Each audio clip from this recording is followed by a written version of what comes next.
ইল্লাল্লাহু মুহাম্মাদুর রাসূলুল্লাহ। সকলে পড়ি সাল্লাল্লাহু আলাইহি ওয়া সাল্লাম। আর দোষ নয়, আল্লাহ তাবারক ওয়া তাআলা সকলকে হিদায়াত দিক। সকলে পড়ি আমিন। এখন মূল আলোচনার ভিতরে আসি ইনশাআল্লাহ। মূল আলোচনার মধ্যে আসি ইনশাআল্লাহ। আরেকটু দোয়া করে আল্লাহ আমাদের বাংলা জমিনে সুন্দর একটি নির্বাচন দিয়ে সকলের মিল মোহাব্বতে আমাদের দেশটাকে যেন পরিচালনা করতে পারে, আর কোরআনের রাজ যেন প্রতিষ্ঠিত হয়। সবাইকান মারহাবা। কোরআনের কথা বলতে যেই গরিব সে করবে, মনে করবে ওনার ভিতরে ছাই পোকা আছে, কথা ঠিক আছে না? কোরআনের রাজ প্রতিষ্ঠিত হওয়ার কথা শোনার পরে যেই ইমাম, যেই হুজুর, যেই মুসলমান, যেই ব্যক্তি মোজর পারবে, মনে করবেন ওনাকে ছাই পোকা কামড়েছে। রাগ হচ্ছেন আপনারা। বিএনপি আসলেও আমাদের দাবি কোরআনের রাজ প্রতিষ্ঠিত করো, জামাত আসলেও দাবি, জাতীয় আসলেও দাবি, হিফাজত আসলেও দাবি, মামুনুল আসলেও দাবি, আর যে আসলেও দাবি কোরআনের রাজ ছাড়া কোথায় দাবি? জোরে কথা ঠিক কিনা?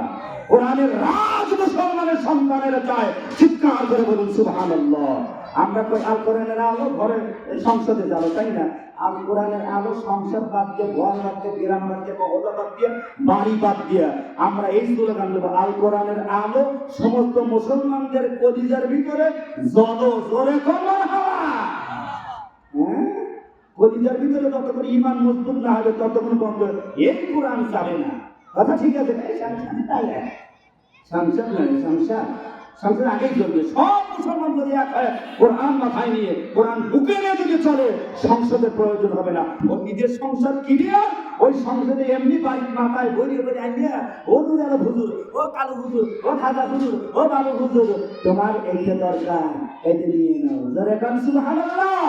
এই দেশে মুসলমানেরা যারা সংসদ পরিচালনা করবে, ইমানদারেরা, তাদের দায়িত্ব হবে সমস্ত রাষ্ট্র প্রজাদের যা যা প্রয়োজন বাড়িতে বাড়িতে যাইয়া দেখে, নিজে দেখে গোলাম হয়ে তাদেরকে দিয়ে দেওয়া। যারা কান মারহাবা। আর যারা কান মারহাবা। বন্ধুরা আমার, গভীর মনোযোগ।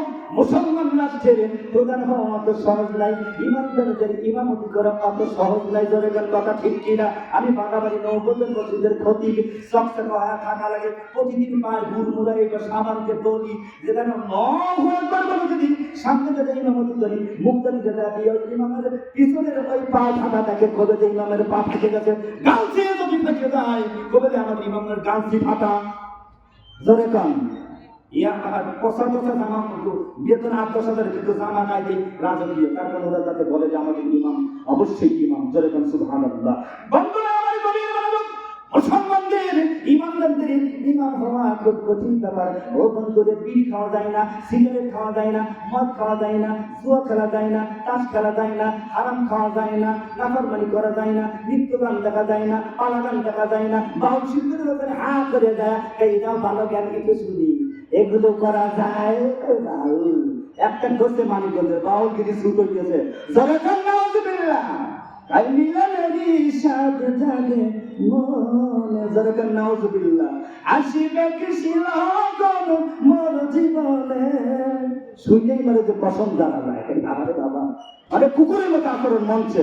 আর আমার বাংলা জমির মুসলমানের সন্তানেরা তাই পালা গান, শরীয়ত মারিফাতে, শরীয়ত মারিফাতে কি করে, ওই করে দাঁত দিয়ে যখন শেষ হয় যায়, শরীয়ত মারিফাতে বাতিল করে ওই দুলের ভিতরে। জোরে কর নাউজুবিল্লাহ। পাক্কা নষ্ট। এরকম দাম বাংলার জমিন থেকে এরকম কুত্তার কথা কিঞ্চির মার্কা নাপাক গান বাংলার জমি থেকে উঠে গিয়ে আল্লাহ পাকের কোরআনের রাজ, কোরআনের সুন্দর নিয়ম, কোরআনের আলোচনা এই বাংলার জমিনে ঘরে ঘরে হোক। আমরা এটা চাই। জোরে কোন কথা ঠিক কিনা?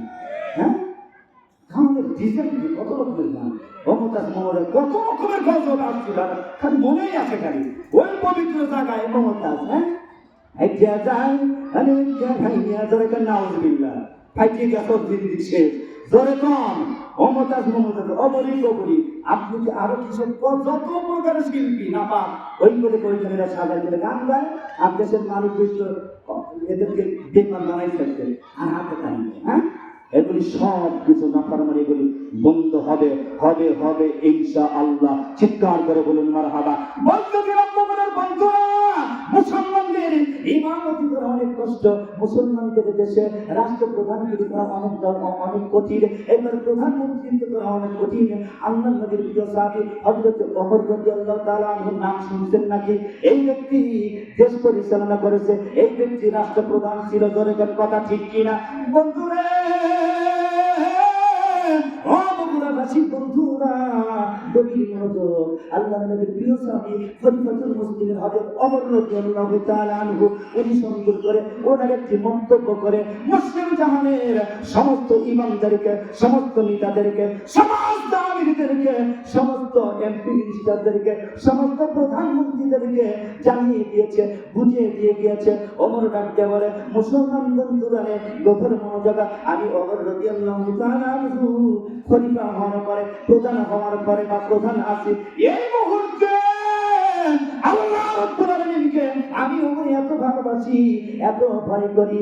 ও বন্ধুরা শুনে রাখবেন, ওমর বলে, আমি ক্ষমতায় থাকাকালীন আমার দেশে নয়, আমার প্রান্তরে নয়, আমার প্রাসাদে নয়, আমার মহল্লা নয়, আমার রাজপ্রাসাদে নয়, আমার এলাকায় নয়, ওমর ডাকতে বলে, পৃথিবীর লোকেরা শুধু ওর প্রান্তরে